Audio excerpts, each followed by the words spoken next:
Muy buenas noches, público asistente. En nombre de nuestra directora de la UGEL 06, la doctora María Milagros Alejandrina Ramírez Vaca, les doy la bienvenida a este sexto webinar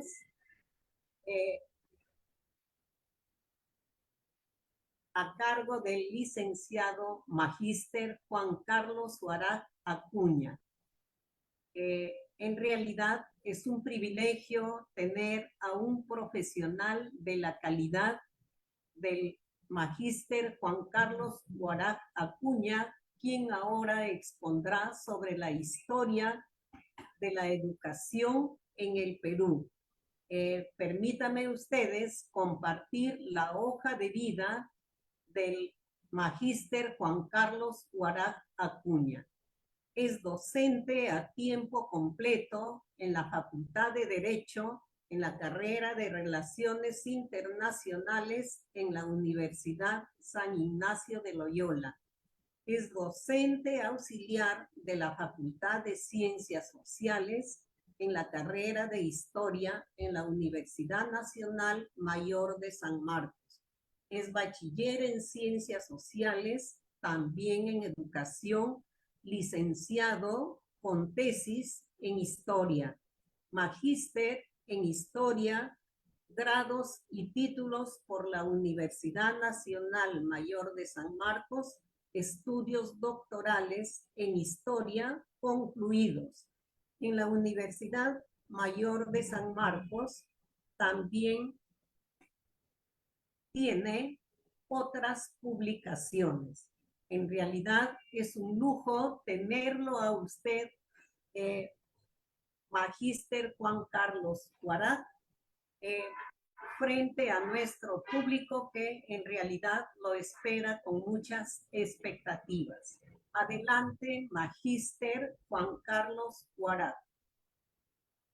Ok, muchas gracias, Norma. En verdad, para mí es un privilegio muy grande el poder compartir con los docentes. Algo rápido nomás. Yo primero estudié historia, entonces es la primera carrera que la hice en San Marcos, efectivamente. La segunda carrera la estudié ya en San Marcos también, educación. Y es ahí donde he tenido el privilegio de contar con profesores en verdad de una talla enorme, el profesor Rivero, el profesor Jorge Vázquez Tasay, Eduardo Vázquez Tasaico, Hugo Candela. Y por supuesto he trabajado también con docentes del alma mater de la educación peruana, de la Cantuta, ¿no? Maestros cantuteños, ¿no? Que a las fechas seguimos todavía compartiendo amistad, ¿no? Y larga data, ¿no? La doctora Gladys Alessandrini, bueno, Gladys Guadalupe Alessandrini, que es profesora principal ya de la Cantuta, ¿no? Su esposo Rossi, en fin, ¿no? Tenemos en verdad la alegría de poder compartir el oficio historiador, pero también el de educador, una doble alegría. Bien, entonces, vamos a nosotros a trabajar el tema del estado de pensamiento educativo superior. Eh, Cuando inicié los estudios de historia y las publicaciones, yo empecé con historia económica, colonial, ¿no? Sobre censos, propiedades, en fin, ¿no? Pero ya luego, la tesis de licenciatura fue la que va a marcar en mí el inicio de una cercanía muy grande con la historia de la educación, ¿no? La historia, y obviamente la empaté junto con los estudios coloniales, ¿no? Entonces, en aquel momento, lo que a mí me llamó poderosamente la atención fue el Convictorio San Carlos, la Universidad de San Marcos. Bueno, como bien saben, ustedes colegas, como bien saben, la historia pues de la universidad, ¿verdad? Tiene para varias tesis, ¿no? Así que cuando iniciamos este trabajo, uy, acá estoy yo pasando un poquito, ¿no? Lo que trabajamos ya hace cuántos años, ¿no? El año 2007, ¿no? El tema de Convictorio de San Carlos de Lima, que es educación superior. Entonces, vamos a empezar esta charla, esta invitación que gentilmente me ha dado la UGEL 6, en el cual agradezco enormemente a la dirección por haberme invitado, a la doctora Norma Chávez García por haber agenciado y a todos los mismos organizadores, a Manuel, por poder dar por permitirme llegar a vuestros espacios, ¿no? A través de las redes. Así que vamos a empezar en tres. Y vamos a empezar en la colonial, algo rápido, luego serán 20 minutos, 15 minutos, luego nos vamos al tema de la independencia, rapidito, porque la independencia no solamente fue guerra, Bolívar y San Martín, y las grandes batallas que este año cumplimos pues los 200 años, ¿no? De Junín y Ayacucho, sino que también es república, ¿no?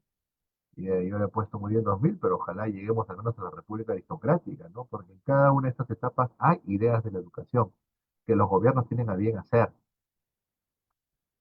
que la colonia va a tener a bien hacer, ¿no? Entonces, por ejemplo, vamos a empezar con este rápido repaso, ¿no? De la educación. Las dos tesis ustedes las pueden encontrar en las redes, ¿sí? Entran ustedes al fondo del repositorio documental de la Universidad de San Marcos y ustedes van a poder acceder a ellas con toda paz, ¿no? Visitarlo si lo hubiera necesario. Bien, quiero empezar con esta cita de un antiguo profesor ya fallecido, director, que fue director de los Reyes Rojos, ¿no? Y dice así, ¿no? Entraba al Arcomar con unos chicos del Club Deportivo Alianza Lima, negros, cholos, mestizos. Cuando veo que el vigilante los detiene, los expulsa el dichoso lugar. Tuve que intervenir, lo dejaron entrar porque estaban conmigo.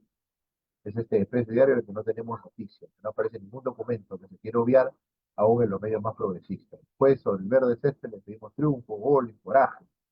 ¿Acaso su venganza sea la derrota, la frustración y obtengan con ese fracaso una ganancia, una revancha contra la maldición? Tampoco es que nosotros vamos a resumir la historia de educación en una historia de la maldición. Todo lo contrario, mucho más aún con el ámbito de la República. La República, como bien mencionó el doctor Basadre, nos habla sobre la promesa, ¿no?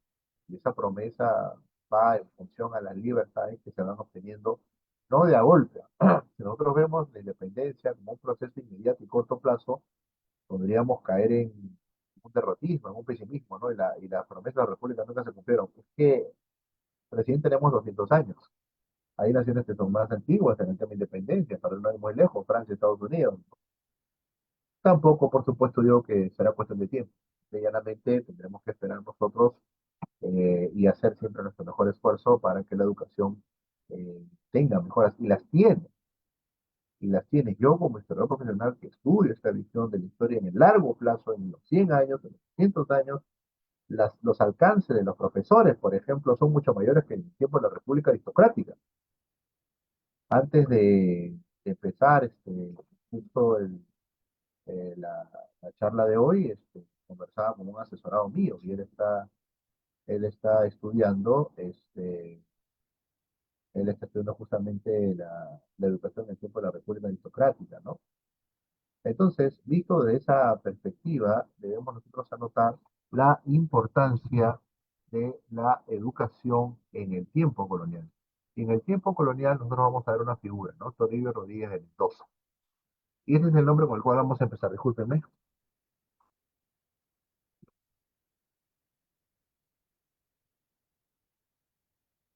Ya, ahora sí.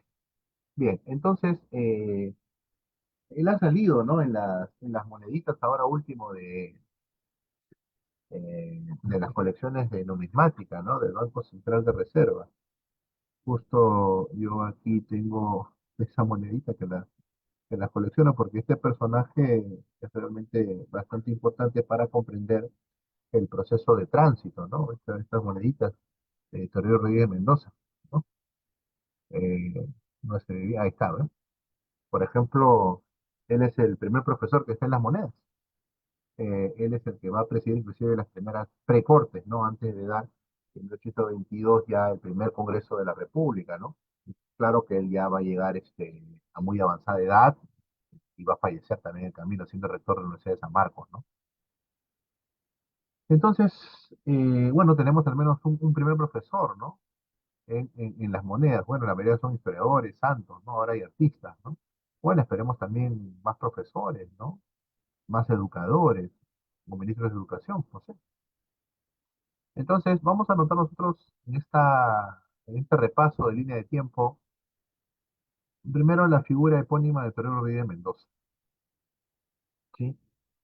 Este hombre fue el primero, ¿sí? Que va a dar una propuesta educativa de largo plazo, pero para eso debía gozar él de una fama, y la gozaba.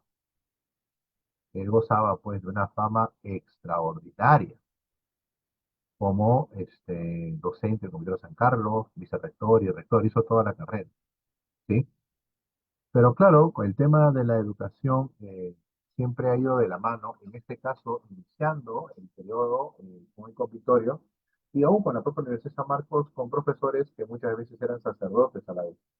Pero Rodríguez de Mendoza, no olvidemos que es un prócer, es una figura de la docencia importante de tránsito entre la Corona República, pero es también sacerdote. Y es que justamente el convictorio de San Carlos, si no podemos subrayarlo, representaba ese balance inicial entre la iglesia y la educación. Hay que entender lo que ese es el tiempo. A veces tendemos un poco a sacar fuera de contexto esta propuesta y comprendemos pues que, o intentamos comprender que hay un sistema opresor, vamos por partes. El Estado colonial es el Estado colonial que está en esa época y no hay otro, ¿no? Y las revueltas, por supuesto, que van a estar justificadas, la de Tupac Amaru, como también la gran rebelión contra los paquetes de té impuestos que Inglaterra le quería cobrar pues, a los norteamericanos, que inició todo el proceso de independencia. En nuestro caso, el proceso de independencia se va a iniciar con más proximidad con el tema de las Cortes, ¿no? De 1812, 1914, sin dejar de lado la importancia mundial que tuvo la figura de Tupac Amaru II. Eso ni dudarlo, ¿no? Bien, entonces nosotros observamos que hay en todo espacio donde haya educación, hay dos cosas. Organización, que mal ya a veces, que su nombre correcto es burocracia, pero también ahí hay que tener cierta apertura a ese término. Es un término funcional, no es un término de manejo politicastro. O sea, la burocracia se necesita, ¿no? O sea, el virrey o el presidente luego de la República no va a dejar, pues, 200 pesos o 8.000 pesos a una persona para que buenamente haga lo que pueda en temas de... No, hay toda una estructura de funcionalista del Estado, en este caso colonial. Entonces, donde hay un sistema educativo hay una burocracia, perdón.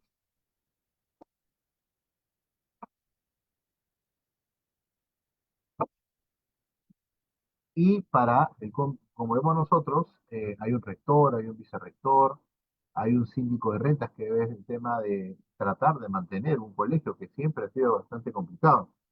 Y en este caso acá hablamos nosotros pues del Comité de San Carlos, no era una figura antagónica a San Marcos. Nosotros también a veces tenemos un poco la idea, un poquito, tal vez más de conocimiento general y no de un estudio específico, como es el caso de nosotros los historiadores, que también soy educador, y bueno, porque estudié y tengo el bachillerato en educación, que también. Entonces, podemos generalizar muy rápidamente, y creo que las generaciones no nos ayudan mucho. Acá tienen ustedes, pueden, si gustan, fotografiarlo, ¿no? Poner un Photoshop como gusten, ver el tema de los rectores, ¿no? Entonces, Toledo Rodríguez de Mendoza estuvo desde el 1786 hasta 1815, ¿no? Y a partir de ahí hay rectores que gobiernan un año, 3 años aproximadamente, ¿no? Hasta la llegada de Matías Pastor y en el año 40 la llegada de Bartolomé Herrera, ¿no? Muy bien, entonces, este es el horario de un estudio colonial, ¿sí? Este es el horario de un estudio colonial. Como vemos, se empieza en la mañana, hay cursos, o sea, este tipo de organizaciones, digámoslo así, del tiempo, los famosos horarios, ¿sí? Están desde épocas antiguas. Estamos hablando de un horario de 1787, ¿no? Entonces, habría que anotar que la organización del tiempo siempre pues ha sido eh, no un problema, sino una necesidad, ¿no? A veces nosotros tenemos cierta tirria, ¿no? Con el tema de los horarios, uy, al menos los coordinadores, por Dios, ¿no? También he sido coordinador, ¿no? Al menos yo sé que tratar de colocar una aguja en un pajar, pero tenemos que hacer el mejor de nuestros esfuerzos. Entonces, también en el ámbito educativo coordinado hay horarios, hay cursos. Claro que estos cursos no lo podemos poner en la categoría de primaria y secundaria, que vamos a ver en dónde entraría. Esto es educación superior. O sea, no hay una división de educación primaria propiamente o de primeras letras, eso va a ser más un aporte de fines de la época colonial. ¿Sí? Entonces, vemos nosotros, pues, ¿no? Lo que se enseña, ¿no? El horario es ciertamente bastante complejo, ¿no? Bastante complejo, ¿no? Ideología, filosofía moral, derecho, prácticamente es una combinación entre educación secundaria entre educación secundaria y universidad primero ciclo, ¿no? Es una especie de nexo, ¿no? Porque recién la universidad va a entrar en una reorganización a mediados del siglo XIX, prácticamente con la llegada del guano, ¿no? Juan Ramón Castilla en el 51 va a haber una primera ley general para las universidades. Ahí recién la universidad deja de ser colonial y pasa a ser una universidad propiamente bajo la adscripción de una república, ¿no? Como van a ser también los colegios, ¿no? Este nombre también, por favor, yo he hecho un libro sobre este personaje, ¿sí? Presbítero José Francisco Navarrete, y yo lo llamo él el padre de la educación republicana, ¿sí? Me sería de enorme gratitud que puedan fotografiar, anotar esto, ¿sí? Porque Toribio Rey de Mendoza es el héroe de la educación, pero yo le pondría el héroe de la educación universitaria. Muere literalmente siendo rector de César Marcos. ¿Quién es el que va a asumir todo este proceso de la educación ya entre 1819, 21 y 1840? Este hombre, el sacerdote, dice guayaquileño, José Francisco Navarrete, ¿no? Este hombre fue reconocido por ministros, por presidentes, ¿no? Fue conocido por Gamarra como un hombre de gran valor y digno de aprecio para el supremo gobierno, ¿no? Él vivía en la casa de Santa Rosa. ¿Dónde es eso? No te pregunto, disculpen.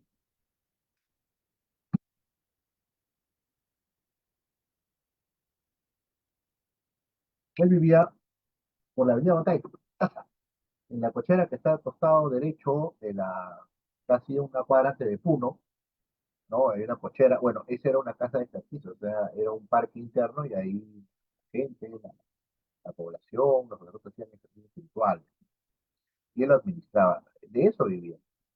Por eso es que la iglesia entra en el organigrama y en el apoyo y en el rescate de la educación, porque es de las pocas que sobrevive al embate de las guerras independientes. Son estos, guerras. Muy bien.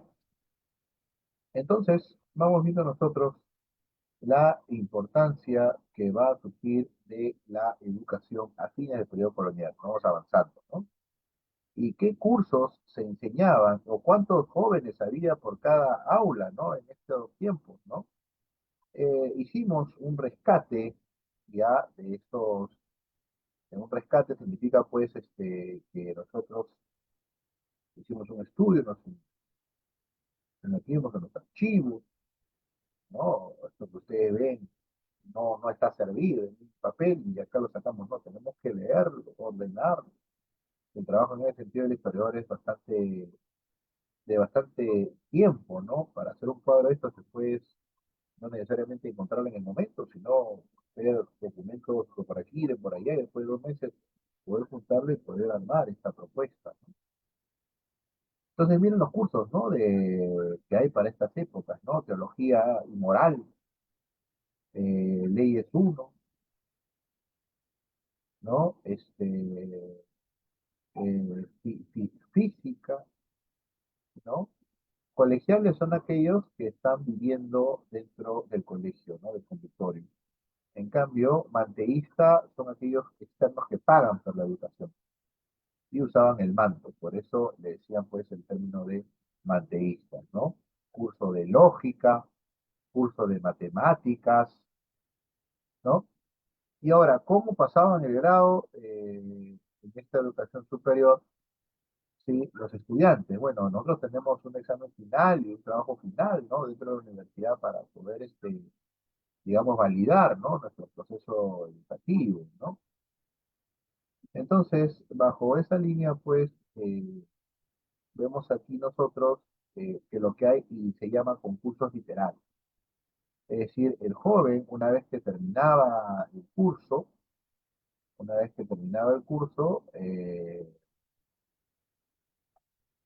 junto con otro compañero, sustentaba. Así se pasaba un curso. O sea, prácticamente era lo que llamamos una sustentación de tesis. Eso era pasar un curso.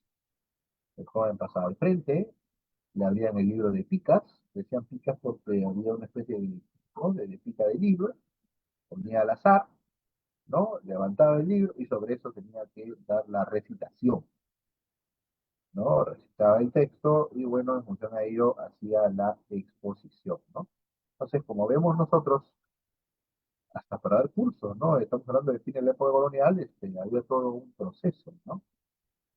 Esto que ven ustedes, insisto, tómenle foto porque esto está también publicado, las tesis mías están a disposición pública, ¿no? En los repositorios de la Universidad de San Marcos, así que no hay nada nuevo ahí, ¿no? Entonces, bajo esa línea, ¿sí? Bajo esa línea, vean por favor, y vean por favor cómo es que se organizaba el tiempo, ¿sí? Cómo es que se organizaba el tiempo en la época de fines de la colonia, ¿no? Se levantaban a las 5:30, a las 6 en invierno, ¿sí? Eh, Luego a las 6 venía la oración, ¿sí? Miren ustedes, día de estudio, o sea, de lunes a sábado. El desayuno, que lo otorgaba la misma institución, Computador San Carlos, luego llegaba la hora de estudio, ¿no? De 8:30 a 9, ¿no? Estudio en el cual se repasaba la lección del día, ¿no? Luego se asistía a clases de 9 a 1 de la tarde. Se comía de 1 a 1, de 1 a 2, 2:30 un descanso de media hora, y se volvía de 2:30 a 4. Asistencia a clases, y a las 6 de la tarde volvían a los refractorios, o sea, el espacio de comedor, merienda, rosario, la última clase de 7 a 8, profesor. O sea, miren todas las horas que estudiaba un estudiante del Convictorio San Carlos, muy semejante a que estudiaba un universitario en la Universidad de San Marcos. O sea, vemos que supera largamente las 8 horas de estudio al día, al día. O sea, hoy en día se ha eliminado, ¿no? El tema de horas de estudio, ¿no? Aunque veo que en algunos colegios particulares se está volviendo, ¿no? El tema de tareas en casa. Este podría ser una semejanza con horas de estudio, ¿no? En diferencia, pues, a la hora de clase. A las 8, la cena, el descanso a las 9, la última distribución religiosa, las oraciones a las 9, y a las 10, silencio y reposo hasta el día siguiente. Los domingos había un cambio, se levantaba media hora después de lo común, estudié un capítulo de Catecismo Grande de Puget, lo en la capilla, charlas y tertulias, un estudiante de Derecho generalmente, algún repaso, cena, descanso, último distribución, silencio y reposo, ¿no? Los días festivos sí, los jóvenes todos salían del computador, todos se iban a sus casas, o bueno, y ya está, ¿no? Salir, levantarse y se iban, ¿no? Y tenían que volver a las 6 de la tarde. Muy bien. Entonces, pero por supuesto, también ya en la época republicana, hay ciertamente espacio para la travesura, ¿no? Y los documentos también recogen, ¿no? No estamos hablando pues de la época colonial eran angelitos y la época republicana más altos que San Pedro, ¿no? No, acá también hay unos diablinos, ¿no? Por ejemplo, nos menciona acá los colegiales que hace pocos años aún no divisan el término desastroso que le toca a la juventud, ¿no? bien entregados al ocio, saliendo con frecuencia del colegio, a la calle, todos los del día, para hacer su tiempo, ¿no? En el convictorio, para la década del 20, o sea, después de la Gran Independencia, que fue un desorden muy grande para todo el Estado peruano, se está iniciando la República en tiempos de posguerra, para ponerlo en términos contemporáneos, es como, imagínense los colegios en Francia o Alemania o en Polonia después de la Segunda Guerra Mundial, cómo sería esto en esos tiempos, ¿no? Es un colegio un desastre, ¿no? Ya, algo así, hablando de distancias y tiempos, vendría a ser estudiar al menos los 10 primeros años después de las guerras de independencia, ¿no? Y encima todos endeudados. Bien, entonces, vamos viendo nosotros eh, la importancia, algo rápido nada más, de que existe un pensamiento educativo en los tiempos coloniales, y con eso vamos terminando la parte colonial que le dije para entrar a la parte republicana en este repaso fugaz, ¿no? Que vamos a hacer sobre la enorme historia del pensamiento educativo peruano, ¿no? Que insisto, siempre vale la pena, por supuesto que sí vale agradecer a la UGEL por esta gentil invitación, ¿no? Muy bien. Luego vemos también nosotros el tema del impuesto educativo, que va a ser impuesto en el sentido de una imposición política, ¿no? Los tiempos de la independencia van a traer consigo, pues, dudas sobre la gestión dudas sobre la gestión de Torrijos y de Mendoza, ¿no? ¿Se acuerdan de aquella frase, ¿no? Con Victoria San Carlos hasta las piedras conspiran, ¿no? Y bueno, esto va a hacer que él dé un paso al costado, ¿no? Y ahí vimos la serie de rectores que lo van a seguir, ¿no? Bien, entonces allí termina nuestra primera mitad, ¿no? Y justo, mira, casi a las 8:30. Hemos hablado de la colonia, ¿sí? Hemos hablado de la colonia, ¿sí? Ahora nos toca conversar sobre, este también es otra, esta va a salir publicada dentro de poco. Ya pasaré la voz con tiempo, ¿no? Si se animan. Es, es una, fue mi tesis, le he hecho algunos arreglos, ¿no? Le he puesto a modalidad de libro, y esto sale publicado en marzo de este año, en el cual yo le he llamado La Guerra de los Niños, ¿no? Eso va a ser el estilo de un libro, un adelanto, ¿no? Un exclusivo, ¿no? Eh, Vemos aquí nosotros el Estado, sociedad, educación en el Perú, la instrucción de las primeras letras. Esta fue mi tesis de maestría, casi 300 páginas, es pequeño, humilde. Y bueno, siempre tratando también, ¿no? Eh, de entender la República. Así como intentamos entender la colonia, y ya vimos que la asociación Educación, Iglesia, Estado es un triángulo que funciona, la República va a tardar en asumir su papel como entidad de supremo. No es inmediato. Es como el pequeño que cuando cumple 18 años cree que todo en la vida es un inmortal, ¿no? ¿No? Y cuando lo saltan por la calle se asusta. ¿Ya? Algo así estamos viendo nosotros, ¿no? ¿Ya? Entonces, eh, ¿qué nos dice el maestro Basadre, el doctor Basadre, ¿no? Nos dice que el siglo XIX, en una forma u otra, nos habla de la promesa del siglo XIX. Trajo un nuevo sistema propuesto e impuesto por los nuevos poderes que entonces surgieron: el Estado, el capitalismo, los bienes de consumo, las ideologías, ¿no? Al mismo tiempo, una tensión sin precedentes se fijó en la niñez y en la adolescencia. Aunque la historia de ella vino a ser, en cierto modo, la historia de cómo los adultos, esta parte me gusta mucho, ¿no? Estamos ya entrando en la segunda parte de nuestra investigación, ¿sí? Histórica. La historia de la educación para la época republicana, del doctor Basadre, es que quiere preparar a la gente joven para tareas que según ellos debe tener la sociedad. Es una nueva sociedad, ¿no? Es un nuevo espacio, ¿no? Y en eso lo increíble que aquello resulta. En esta investigación que me tomó cerca de 4 o 5 años, ¿sí? Demuestro que el sistema educativo, insisto, las tesis están a disposición de ustedes a Marco, así que tomen fotos como quieran, screenshot, ¿no? Y en lo que puedan siempre aprovechar los medios, ¿no? Que tiene ahí en la UGEL 6 en Dartmouth, ¿no? Para poder explicar. Yo soy profesor del curso de Seminario Historia de la Educación, o sea, en Historia de San Marcos, las historias específicas, historia política, historia de la educación, historia urbana, historia de la ecología, son seminarios. Entonces, yo llevo ese seminario, lo he llevado, yo enseño a los historiadores que están interesados en el tema educativo, ¿no? En la historia de la educación. Bien, entonces, bajo esa perspectiva, nosotros tenemos a veces la creencia, la consideración que en la colonia no había método para los niños, ¿no? No había método para los niños, creemos eso, ¿no? Pero no es totalmente cierto, ¿ya? Ay, ay, ay, ay, ay, ay. Ah, ya, me están dando algunas indicaciones.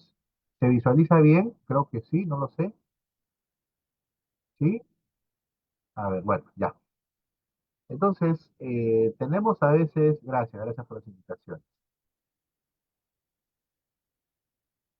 Ay, ay, ay, ay, ya, ya. Ok, ok, vamos a agrandar. Ya, perfecto, gracias. Yo a veces no me percato, ¿ah? Gracias, gracias. Bien, a veces tenemos la consideración que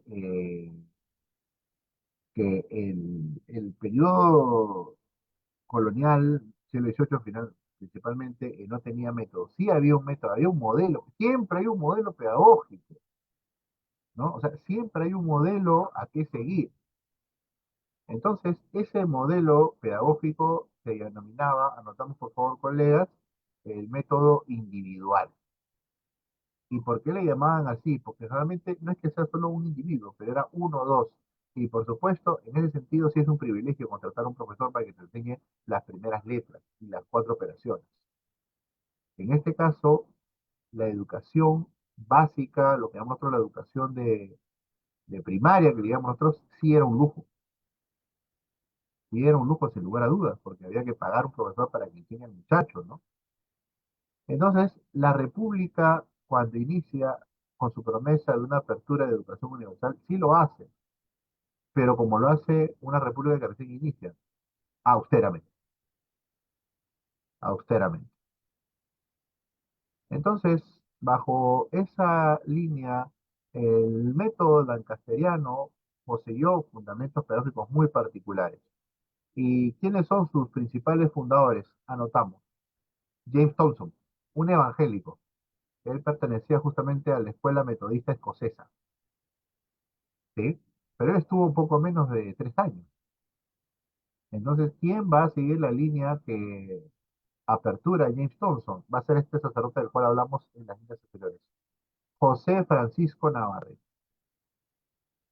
Él es el verdadero padre de la educación primaria en el Perú, que para la época republicana se llama primeras letras. ¿Sí? Ahí está, José Francisco Navarrete Sánchez. Él es el padre de la educación en el Perú, de la educación de primeras letras, de la educación primaria. Así como tenemos el padre de la educación universitaria, el padre de la educación de las primeras letras es José Francisco Navarrete, quien junto con Thompson van a fundar la Escuela Central Lancasteriana. El modelo Lancaster, que es un modelo que vamos a explicar ahora nosotros, eh, es un modelo que trae este escocés inglés y Thompson. Y vamos a ver en qué consiste. ¿Sí? Entonces, los maestros lancasterianos egresados de esta central van a ser, digamos, los primeros especialistas en educación. ¿Sí? Y por supuesto, se va a iniciar desde Lima. Es más, el Colegio Central de Castellano va a quedar en lo que es hoy en día el Colegio Santo Tomás de Aquino, en el cercado de Lima, ¿no? De los frailes dominicos, ¿no? Al costado del río, lo que era Pueblos Azules, al costado está la, la, al costado está justamente el Colegio Santo Tomás, y ahí está, pues, evidentemente, lo que era el Colegio Central Castellano, ¿no? Entonces, estos primeros maestros egresados van a enseñar, pues, en zonas como la Magdalena, que era una zona de indios, bueno, así son los términos de la época, por favor, no me malinterpreten, ¿sí? Chorrillos, Callao, entre otras, ¿no? Y ciertamente empezó bastante pobre. Es recién con el dinero del guano, ¿no? 1850, en donde empieza pues a verse la encargatura con recursos para poder distribuir oportunamente una mejor educación y una mejor infraestructura, pero antes difícil. Bien, entonces vemos aquí también nosotros que la educación no comienza muy fácil. Hay una altísima tasa de mortalidad infantil. No vamos a pensar nosotros que los primeros colegios que se abrieron prácticamente al costado de cada iglesia, por ese el nombre que tienen estos colegios, ¿no? Iglesia de San Lázaro, porque se abrió pues al costado de la parroquia de San Lázaro. Iglesia de Parroquia de la Magdalena, Colegio de la Magdalena, porque se abrió al costado de la parroquia de Santa Virgen Magdalena, ¿no? Entonces, eh, vemos aquí nosotros que la salud propiamente de los niños era bastante frágil, ¿no? Era bastante, digamos así, bastante dura, ¿no? Había una altísima mortalidad infantil, la famosa terciana, ¿no? El dengue, ¿no? Lo que llamaban también en esa época la tembladera. Entonces, todo esto traía consigo muerte, pues, de los niños. Las familias tenían 4, 5, 6 niños porque, lamentablemente, la mala educación, la anemia, las enfermedades infantiles, la diarrea, mataban a los niños. O sea, de una familia de 6 niños, dos no iban a llegar ni siquiera a los 4 años. Terrible, terrible. Las condiciones, claro, con más énfasis en los sectores con mayor escasez, pobres, ¿no? Entonces, hay libros también que están, digamos, este método individual no va a morir tan rápido, ¿ah? Es el método colonial, sí, pero es el método colonial que usa libros, ¿no? Ahora, por ejemplo, el catón cristiano. Es decir, se silabeaba las frases de los salmos, ¿no? Dios es grande y misericordioso, algo así como mi mamá me mima, ya, Dios es grande y misericordioso. Entonces el niño que podía pagar un método individual, Dios es grande y misericordioso, ¿no? Acá vemos un libro de la época, de 1923, el cartón cristiano, miren ustedes, ¿no? Ahí tenemos, ¿no? Luego, la edad de ingreso a los colegios. No hay un orden, ¿sí? No hay un orden como lo tenemos ahora, ¿no? A tal edad inicial no puede ser más, a tal edad primaria no puede ser más, a tal edad secundaria no puede ser más. Si el niño pasa una edad, se va a ir al turno noche o al turno tarde o al turno en el cual los niños que tienen, o con los jóvenes que tienen 19, 20 años pueden terminar la secundaria, ¿no? Ya, en esa época, estudiar las primeras letras, no hablando de 1810, 1820, puertas ya de la independencia, vemos aquí nosotros que el Estado, el Estado colonial y después el republicano también, al menos durante los primeros 20 años de independencia, o sea, hasta 1920, 40, 50, podía estudiar un niño de 5 años, pero incluso de 12, 13 y 15, ¿no? Pero ya incluso podía entrar a la Universidad de San Marcos o Colegio de San Carlos a los 12, a los 13 o a los 15 años. Por eso es que teníamos doctores en San Marcos de 20 años, de 19 años, porque habían entrado a los 12. ¿Ah? Y esto todavía se podía hasta 1850, cuando empieza, 51 exactamente, cuando esto empieza pues a cambiar, ¿no? Cuando esto empieza a cambiar. Entonces, claro, podías tener médicos, ¿no? de 21 años, de 22 años, ¿no? Que estudiaban en medicina, ¿no? Y también, por supuesto, doctores de la Universidad de San Marcos. ¿Y cuáles eran los cursos que se hacía para poder estudiar en este método individual? ¿Sí? ¿Ve? O sea, hay toda una estructura, ¿sí? Hay toda una estructura entre los cursos que se podía llevar, por ejemplo, ortología, ¿no? Las manos, caligrafía, la letra, ¿no? Esos famosos cerritos, cerritos, cerritos, bolita, bolita, bolita, mi mamá, mi mima, que en esa época era Dios grande y misericordioso, ¿no? Luego viene todo un orden, ¿no? Venía el aprendizaje de los números frente a las cuatro operaciones, ¿sí? Y finalmente ejercitar lo aprendido. Había evaluaciones internas, evaluaciones ante la familia, o sea, la familia asimilaba una especie de jurado, ¿no? Y bueno, finalmente eso terminaba cuando el chiquito ingresaba pues al colegio en esa época era como decir estudios casi universitarios, ¿no? ¿Sí? Llega la independencia, ¿sí? Y llega la independencia. Entonces, eh, aquí hay que hacer un alto, ¿no? Aquí hay que hacer un alto. Cuando llega la independencia, ¿sí? Vemos nosotros que algo empieza a cambiar, ¿no? Aquí vemos, pues, anotamos, por favor, que la independencia es el inicio de una nueva metodología frente a la metodología individual que evidentemente es clasista, ¿no? Los que pueden pagar la hacen. No, la república nace con una promesa y una de esas promesas es justamente la educación, ¿no? Y esto, por supuesto, esta educación va a tener un nombre y un apellido, ¿no? Es decir, la instrucción de primeras letras bajo la metodología lancasteriana, ¿sí? Es decir, vemos aquí nosotros, ¿sí? Que este método lancasteriano fue promulgado por el propio protector San Martín.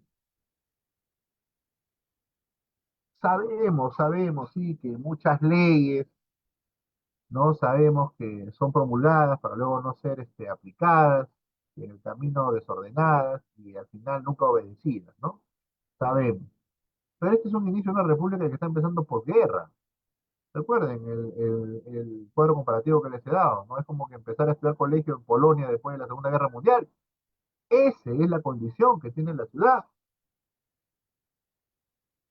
Entonces, estas leyes tienen un asidero, tienen un objetivo. Esto, por supuesto, fue continuado por el gobierno del Libertador San Martín, ¿no? Y bueno, entonces toca ver cómo nace la educación de primeras letras, ¿no? Hemos visto ya la parte colonial, una breve biografía del periodista José Francisco Navarrete Sánchez. Él hace testamento final en mayo de 1959, ¿no? Un hombre que yo particularmente lo estoy rescatando del olvido, ¿no? Ha pegado más el nombre de Thompson, evidentemente, ¿no? Eh, por el tema, pues, evangélico, lo cual está muy bien, ¿no? Pero creo que el nombre de este personaje también debe quedar, ¿no? Dentro de eh, nuestros héroes, ¿no? Sin lugar a dudas. En este caso, un héroe, pues, de la educación, ¿no? Eh, aquí está.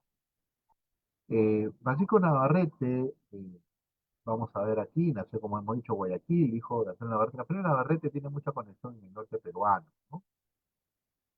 Eh, ¿Qué hace un presbítero católico o un evangélico? En este caso, don Diego Thompson, James Thompson, la gente le decía pues Diego, ¿no?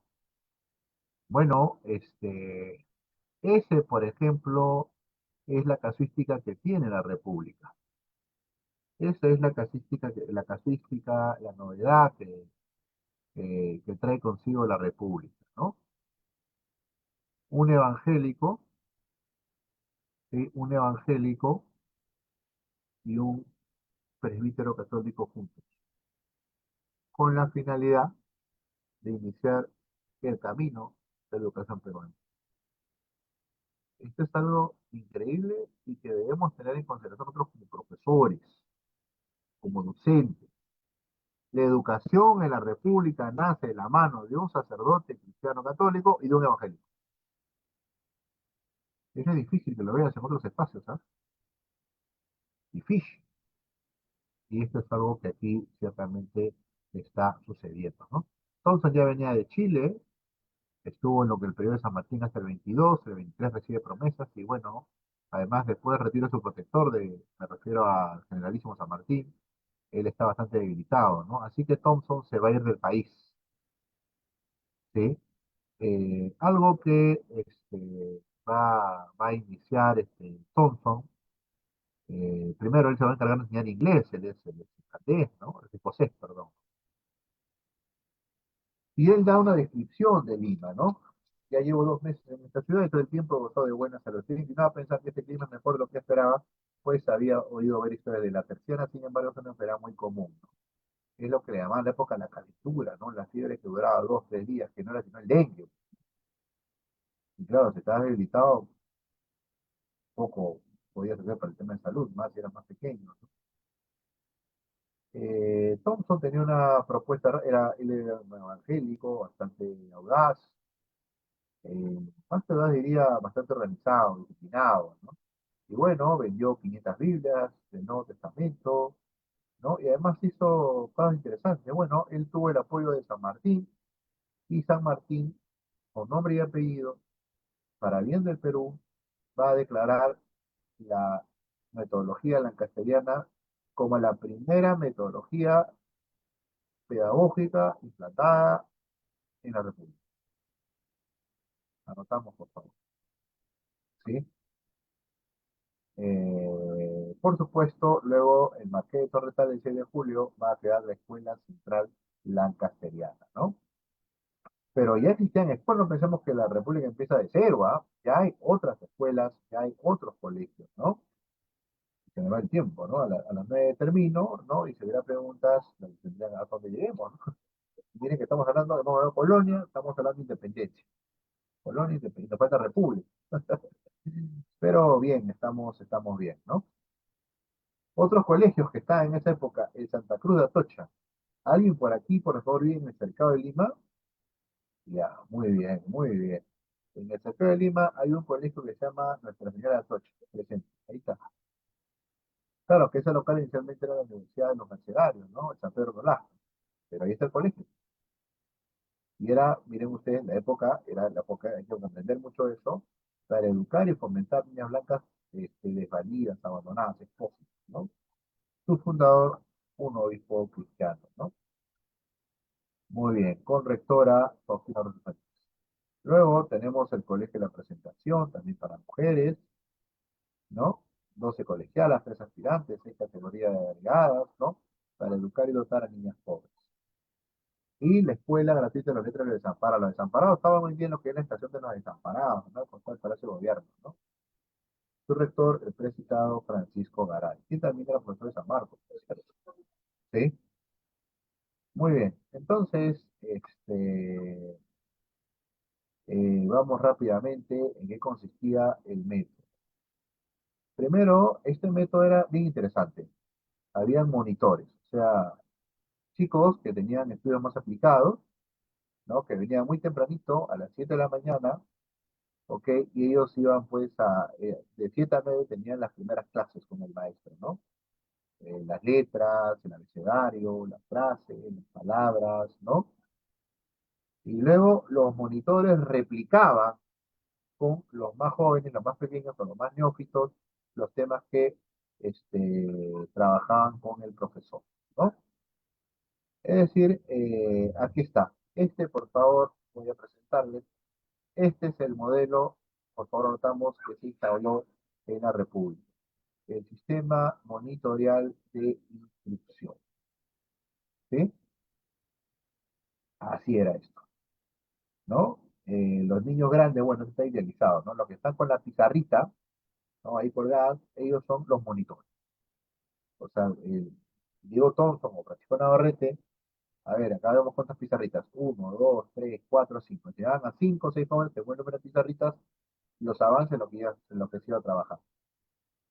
Entonces, estos niños, estos jóvenes, niños también, replicaban a los menores, ¿sí? Replicaban a los menores lo que se estaba repasando de la mañana, ¿no? Insistían en su enseñanza.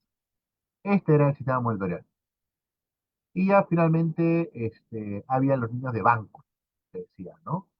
Los niños de banco quiere decir que ya ellos son los que recibían, digamos, la educación masiva, ¿no?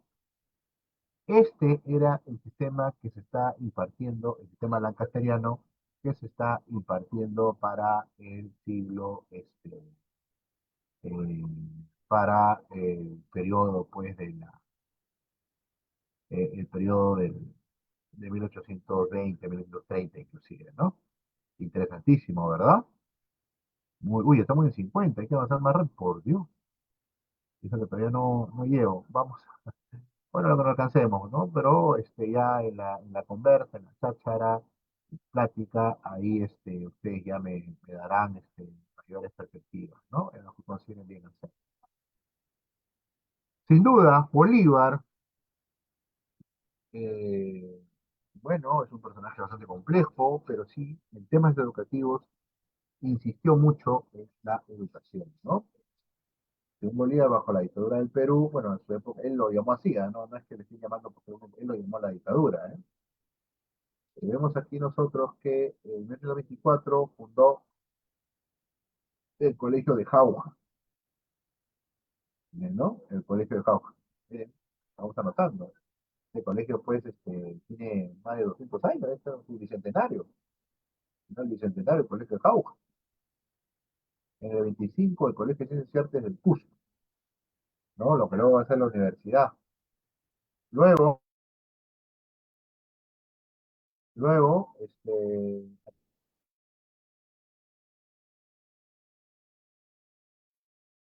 luego aquí tenemos también el Colegio de Niñas del Cusco, ¿no? Las educandas del Cusco, Colegio de Mujeres del Cusco. Está también fundado por el propio Bolívar.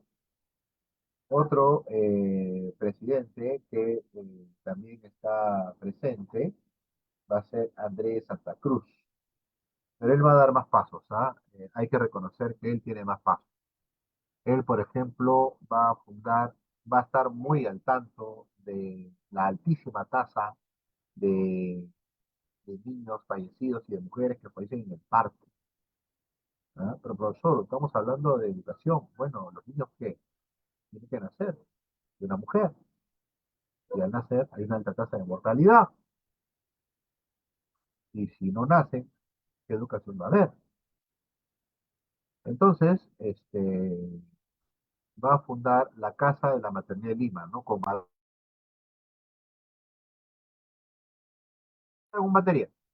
Es decir, de donde, por ejemplo, va a haber una especie de interés por la salud pública de la más pequeña, ¿sí? Bueno, justo ahí pasa un pequeño.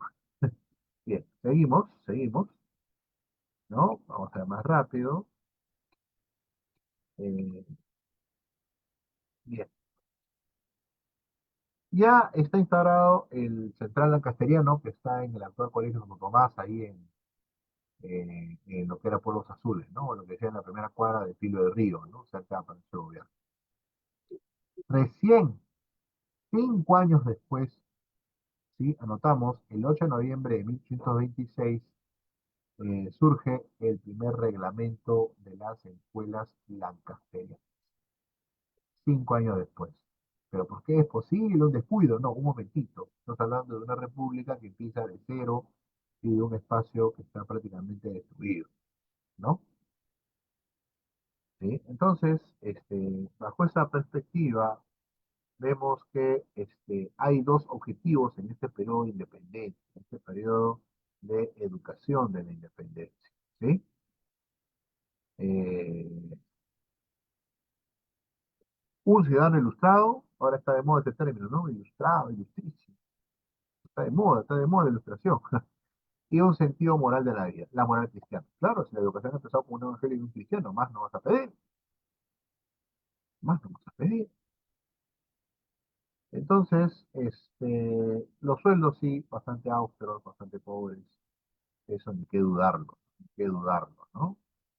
600 pesos, 1000 pesos para un año, pero te lo pagaban después de 2, 3 años, o tenías que hacer todo un proceso eh, para poder recibir ese dinero, ¿no? Acá vemos un cuadro, ciertamente, este es de Antonio Grover Espinosa, profesor de Sagrada Católica, inglés extranjero, también un colega que conoce muchísimo la historia de la educación. Y miren ustedes, pues, este número de colegios, ¿no? 5, 6, 7, pero los privados se van avanzando cada vez más. ¿Y con quiénes iban avanzando los privados? ¿Ah? Con los lancasterianos.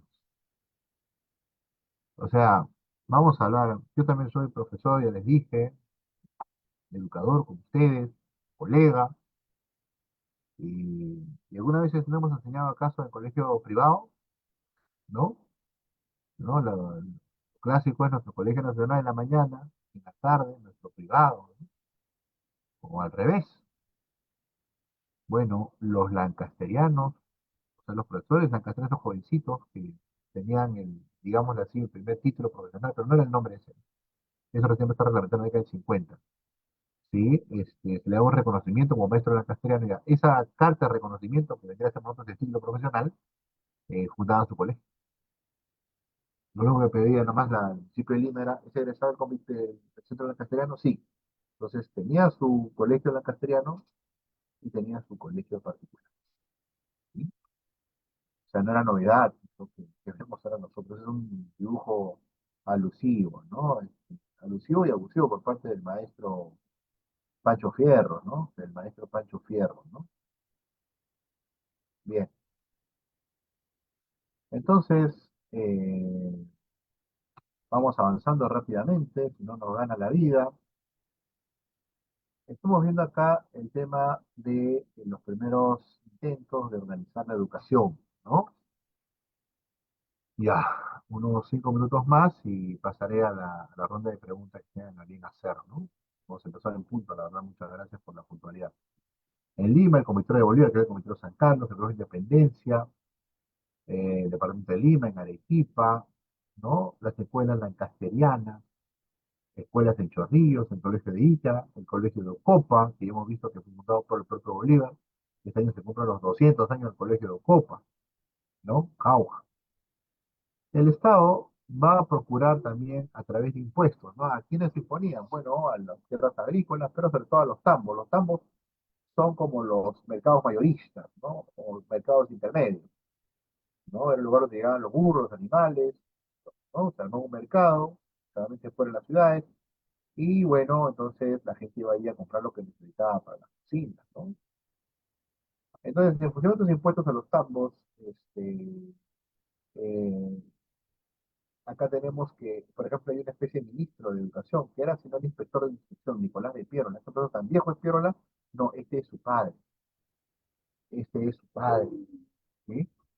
Quien va a formar antecedente y va a dar aprobación a que el Estado corra con los gastos de la herramienta de las enseñanzas educativas, ¿no? Y acá vemos, por ejemplo, un cuadro donde eh, vemos acá un cuadro en donde hay una disposición de pizarritas, esas pizarritas que hemos visto en el cuadro anterior, ¿no?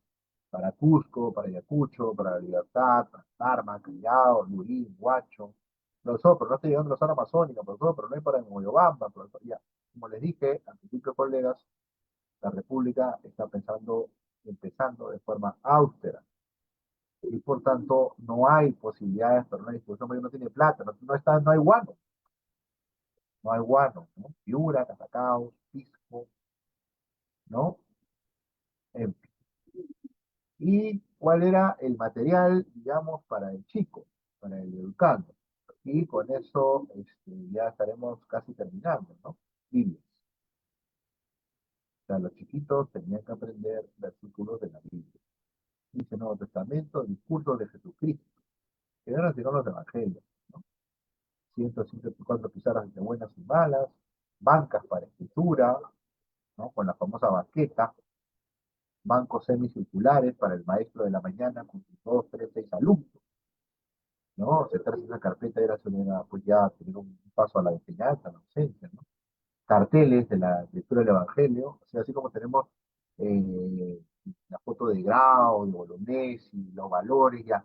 En esa época, lo que había pegado ahí en los aulas, que eran de las parroquias, no había colegio, las parroquias prestaban sus espacios, eran lecturas del Evangelio,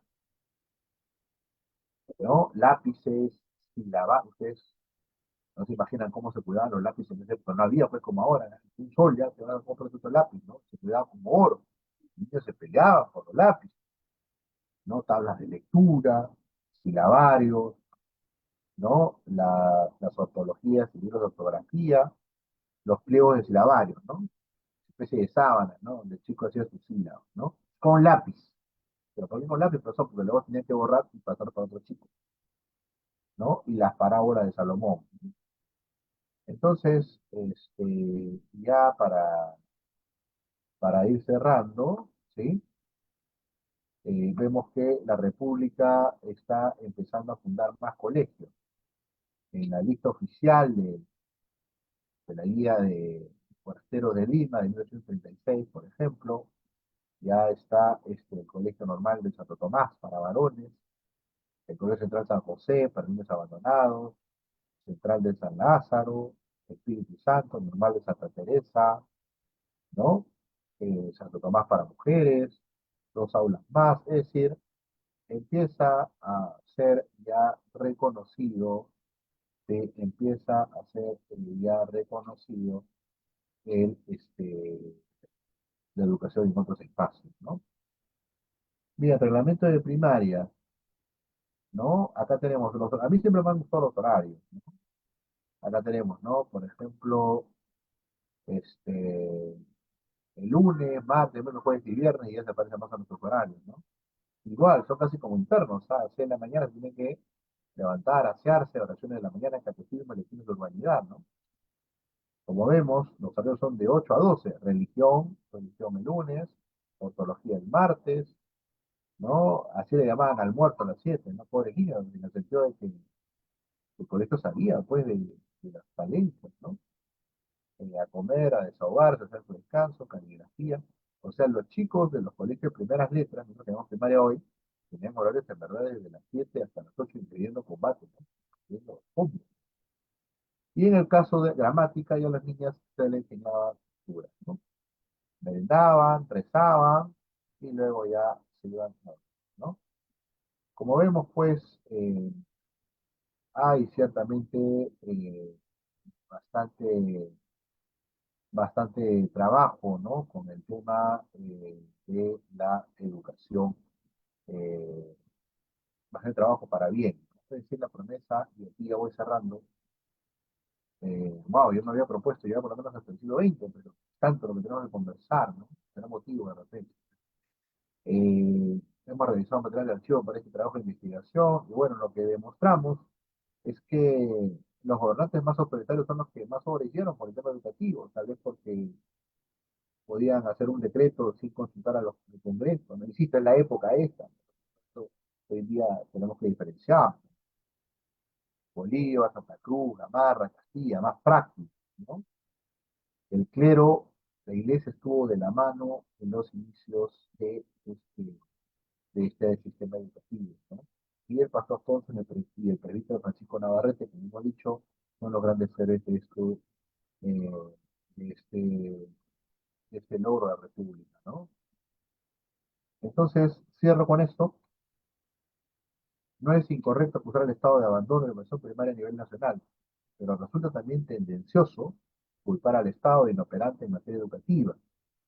Como desorden ante las distintas recciones y diligencias del interior del Departamento de Lima, hemos demostrado que a través de la Junta de Prefectos, de Departamentos y de Dirección de Instrucción se canalizaban muchos reclamos en torno a una mejor educación y muchos de ellos resueltos oportunamente Finalmente, hasta medio del siglo XIX, hasta la llegada de la Flota del Guano, ¿no?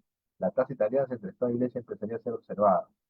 ¿Cuándo? Esta alianza que vimos en el tema colonial, cuando ya la República tiene los recursos para poder decir, gracias Iglesia, tú un costado, ahora pongo yo, ¿no? Muy bien, muy bien. Eh, Muy agradecido, colegas, ¿no? Y eso que nos falta todavía, ¿no? Pero yo creo que con esto podemos empezar, ¿no? La rueda de preguntas, ¿no? Podemos empezar por ahí la rueda de preguntas. No sé si está algunas invitaciones, si hay preguntas o no, no sé, consulto. Seguimos. Norma, Manuel, sí, vamos a visualizar si es que hay algunas preguntas. No lo sé, o Eh, no sé, ¿qué usted? O seguimos, como usted indique.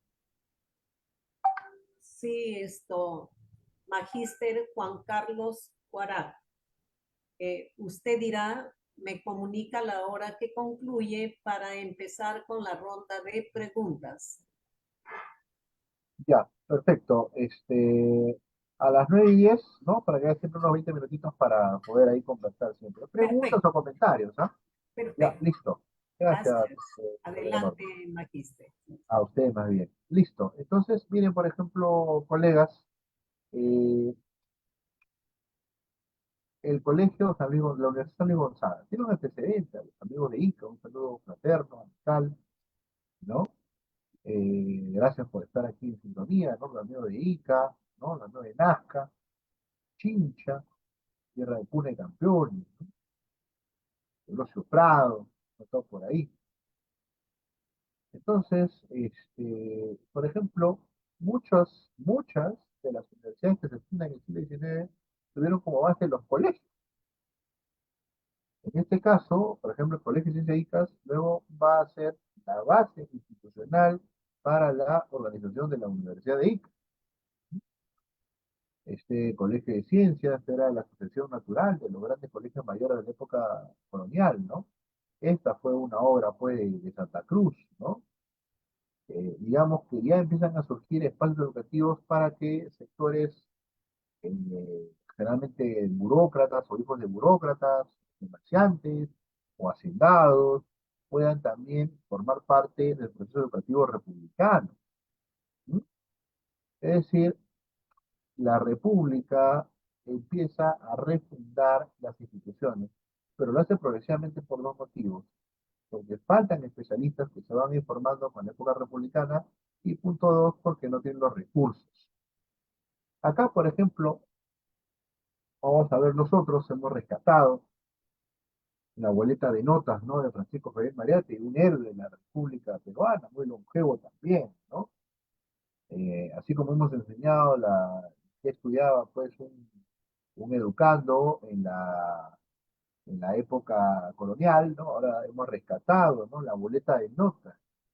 Es decir, al historiador no se le escapa nada, ¿no? Dentro de unos 10, 15 años veremos la boleta de notas de todos, de presidente, ministro, de todo, de UGEL, de todos vamos a encontrar la boleta de notas, la mía, la de todos nosotros, ¿no? Todo el historiador investiga, pues.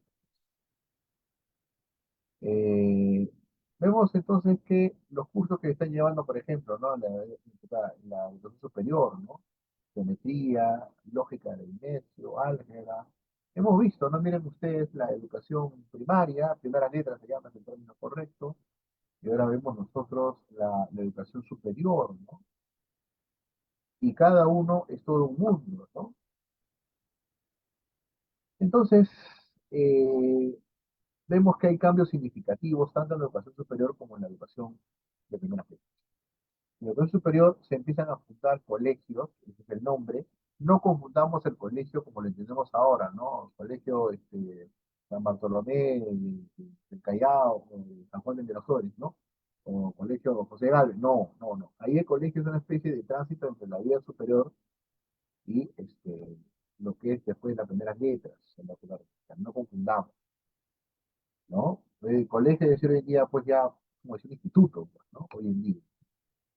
Entonces, la República empieza a fundar estos colegios, en el término que les estoy explicando, educación superior, empieza a ampliar también la educación de primeras letras, asume los gastos, incluyendo almuerzo, para que vean que hay una gran pobreza también, sobre todo en las primeras letras. Y por supuesto, estas primeras letras empiezan en los propios espacios parroquiales, ¿no? Cuando empieza a hacerse propiamente la República como verdadero eje promotor con el dinero del usuario, ¿no? Y es ahí también cuando ya el Estado se hacienda muy bien, cuando empiezan las grandes reformas curriculares, ¿no? Que es lo que, la tercera parte, ¿no? Pero eso lo dejaremos, como dicen mis maestros, con la miel para una segunda oportunidad. Muy bien, maestra Norma, maestra Manuel, quedo por favor a las preguntas, a comentario, a conversar con los colegas en lo que quede pues a bien tener de duda, ¿no? Gracias, maestra Norma. Gracias también Magíster Juan Carlos Huarat. Vamos con la primera pregunta de nuestro público asistente. Dice así, ¿por qué ahora no se estudia como antes, mañana y tarde? Adelante, Magíster. Muchas gracias, doctora Norma. ¿Por qué no se estudia como antes? Creo yo que hay dos factores, ¿no? El primero es el tema familiar, o sea, la familia pesa. Pesaba en la colonia, pesaba en la república, pesa también en el tema contemporáneo, ¿no? Y segundo, un profesor no tendría ya, bajo las leyes contemporáneas universales, las 8 horas y todo lo demás. Acá un profesor vemos que trabaja más de 40 horas al día, a la semana, ¿no? Es decir, sí hay algunos esfuerzos actuales, pero no desde lo público, casi casi parecido al tránsito de la República que hemos visto nosotros, ¿no? O sea, sí, sí hay niños que sobrepasan, a ver, son 6 horas, 6 por 5, 30, y en la tarde están en otros cursos. Pero ¿quién está en otros cursos o aprovechando a mejor bien, ¿no? Los que pueden, pues, ¿no? Estudiar inglés, online, ¿no? Estudiar matemáticas en las academias, preparándolos. O sea, sí hay, ¿no? Pero ya no desde el Estado. Digamos que el Estado asume una pauta, ¿no? Que se entiende que también está dentro de leyes internacionales, ¿no? Las 8 horas, nadie va a trabajar un minuto más de las 8 horas al día, ¿no? Entonces, ese sería un punto importante. Sí hay también colegios que tienen más de 8 horas, profesora, ¿no? El caso, por ejemplo, pero los colegios, COAR, por ejemplo, ¿no? Literalmente me quito el sombrero, ¿no? Ellos estudian más de 10 horas al día, creo. Pero claro, incluye desayuno y cena. Y estos colegios incluyen desayuno y cena. Hoy en día, pues, el desayuno incluye, pero no el almuerzo, ¿no? En algunos casos específicos sí hay, pero ya más contados, ¿no?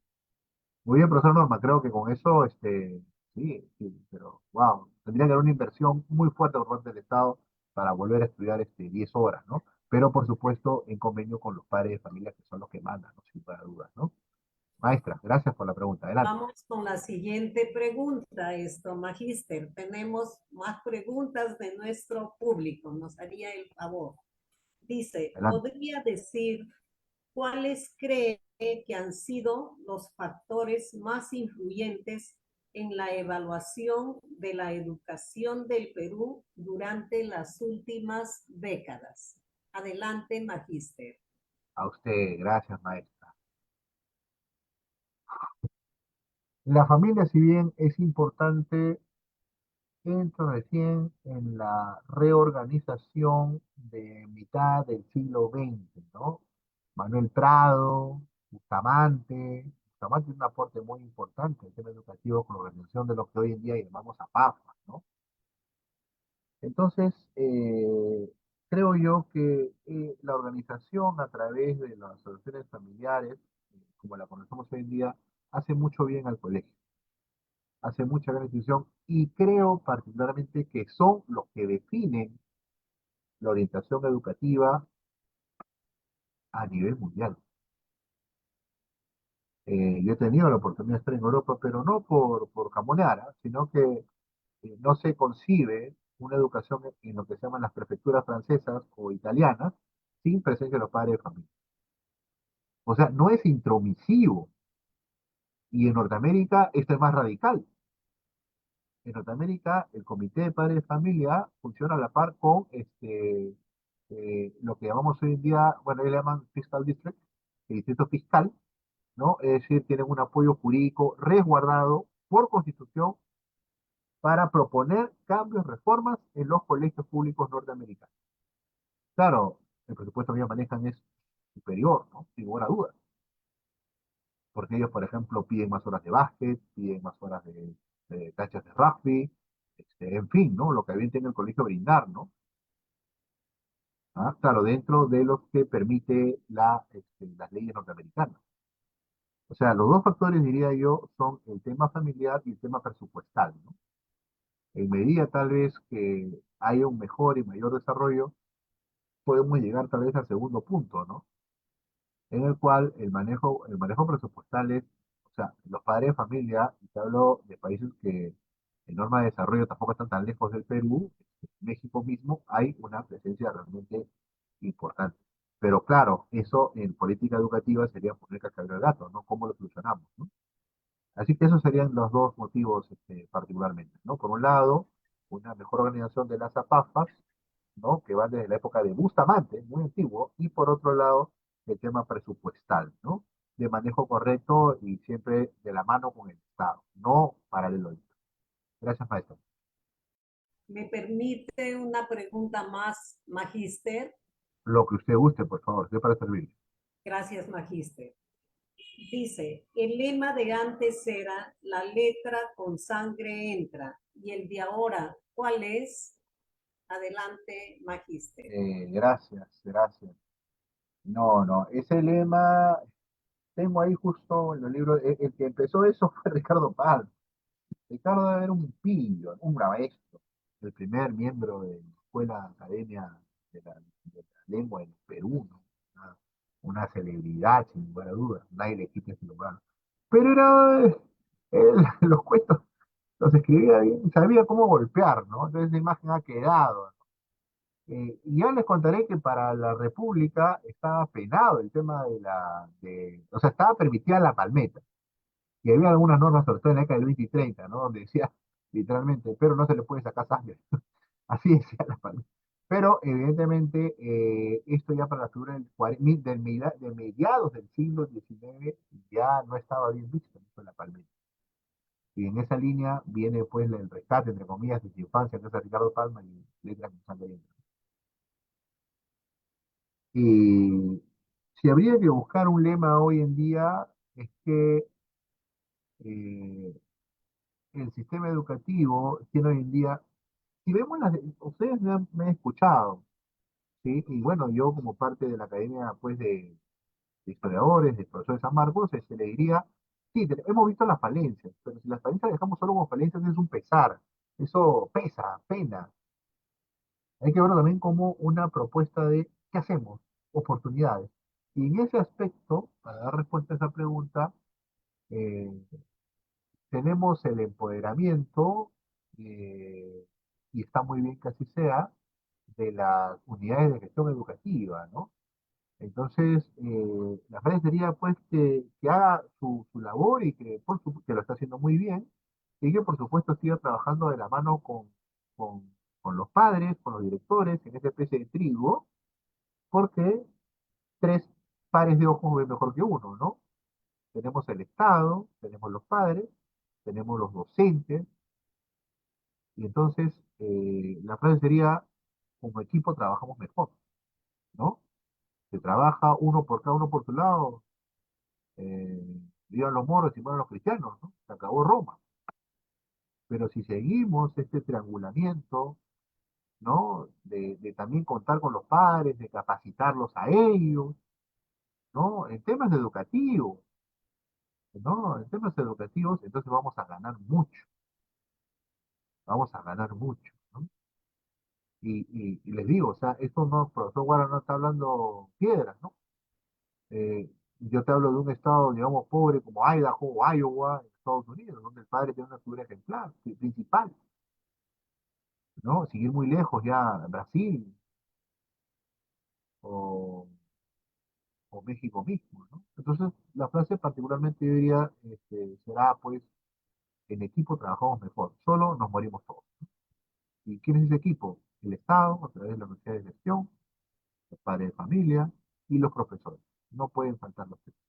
Si falta uno, estamos patachonados, ¿no? Esa sería mi frase, ¿no? Como equipo trabajamos mejor, solo nos morimos todos. Magíster, tenemos una pregunta más, si me permite. La Adelante. educación en Perú se ha caracterizado por ser clasista.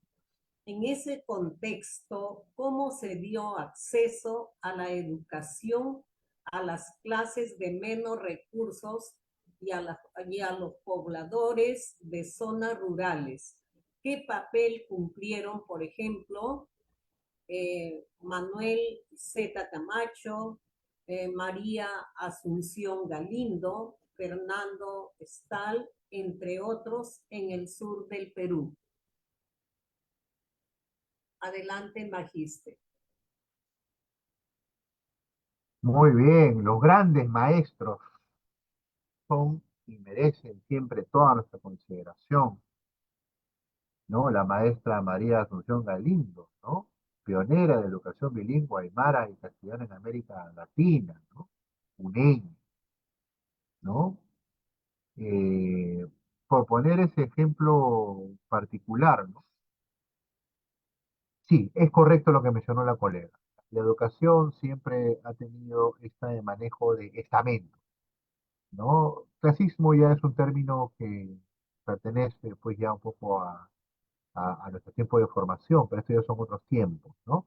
Pero sí, totalmente la razón a la maestro o maestra que lo ha propuesto. Sí, hay una división muy rara, muy dura, perdón, de estamento, ¿no? Pero justamente la educación es lo que permitió a la maestra María Asunción salir de ese espacio y llegar a la universalidad. ¿Y qué es la universalidad? La propuesta de reconocimiento por parte del Estado. ¿Y cuál es ese homenaje que le da el Estado? Claro, siempre falta más para nuestros grandes maestros. Ella muere creo que por mediados del siglo XX, 1950, no me acuerdo bien, ¿no? Entonces, a la pregunta, ¿no? Dos preguntas, ¿no? El papel de estos maestros enorme y no hacen sino confirmar que la educación para nosotros, yo soy hijo de obrero, madre pues ya desayuno, ¿no? Pensión, yo no soy hijo de universitario, si acaso, ¿no? Yo también, ¿no? Y estudié en la universidad pública, ¿no? Postulé como seguramente los hijos de muchos, o ustedes, ¿no?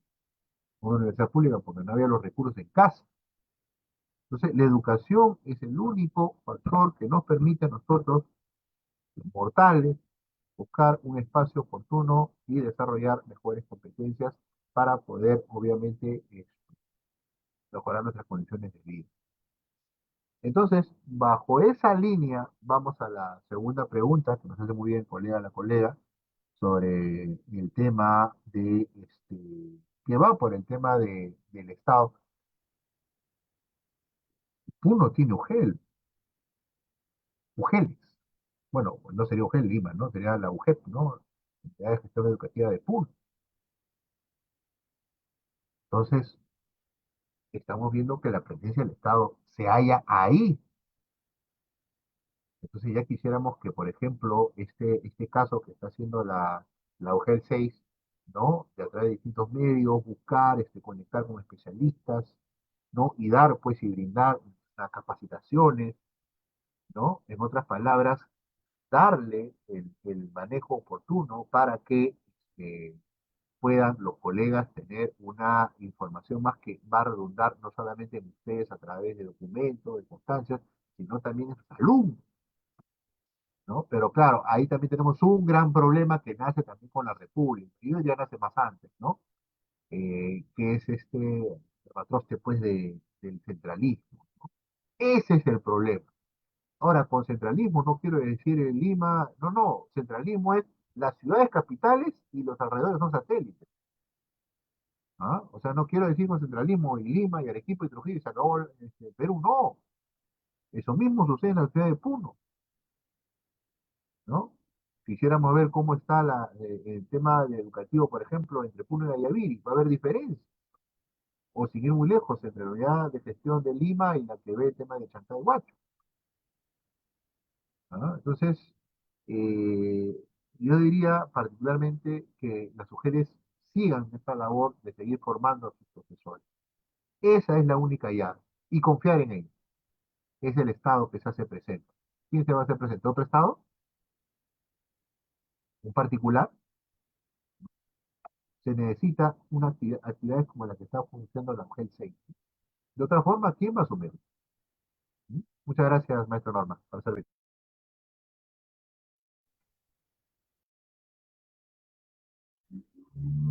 Gracias a usted, Magíster Juan Carlos Guarat. En realidad un tema muy importante que ha despertado mucha expectativa en nuestros participantes. Agradezco en nombre de nuestra máxima autoridad de la UGEL 06, la doctora María Milagros Alejandrina Ramírez Paca, por su tiempo, por su dedicación a este público que tanto necesita de sus valiosos aportes, Magíster Guarat. Gracias nuevamente en nombre también de todo nuestro público asistente y del equipo que formamos este webinar. Muchísimas gracias, doctor. A Anuncio para el día lunes, apreciados participantes, tenemos otro tema también de mucha importancia: derechos y deberes de los estudiantes, que estará a cargo del doctor Ernesto Blume Rocha. El día lunes los esperamos a la misma hora. Gracias, doctor Juan Carlos Guarat. a usted, maestra, gracias por este tiempo generoso que me brinda. Bendiciones, alegrías y seguimos avanzando. Gracias.